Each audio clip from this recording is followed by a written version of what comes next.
দাম বৃদ্ধির পরও বাজারে পুরোপুরি স্বাভাবিক হয়নি সয়াবিনের সরবরাহ। বেড়েছে নিত্য প্রয়োজনীয় গুঁড়া মশলার দাম, সবজির বাজারেও কাটছে না অস্বস্তি।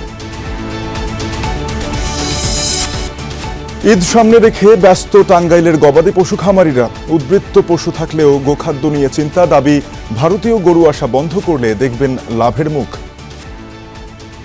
চিরার বসে আনবার গেলে এর দাম আছে 900 টাকা বস্তা।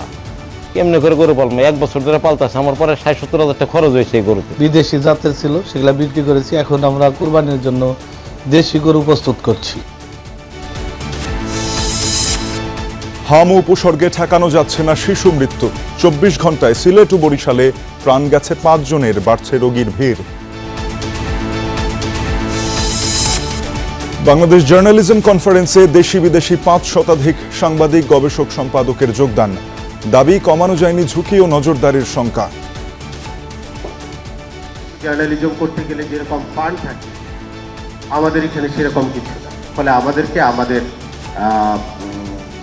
টাকা দিয়েই করতে হয়। এইটাই আমাদের নীতি ছিল যে independence of the editorial institution.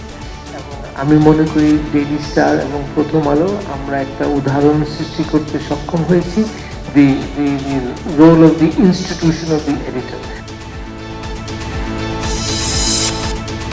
Rabindra জন্মজয়ন্তীতে স্মৃতি বিজড়িত 3 জেলায় বর্ণাঢ্য আয়োজন। বক্তাদের দাবি সার্বজনীন সাহিত্য চর্চা বাংলা ভাষাভাষীদের মাঝে চিরস্মরণীয় হয়ে থাকবে। সাহিত্যের যে বাণী, যে কথাগুলো তিনি এই উপমহাদেশে বিশেষ করে আমাদের বাংলা ভাষায় যারা আমরা পড়াশোনা করি বা বাংলা ভাষায় যারা কথা বলি তাদের কাছে তিনি চিরস্মরণীয় হয়ে থাকবেন।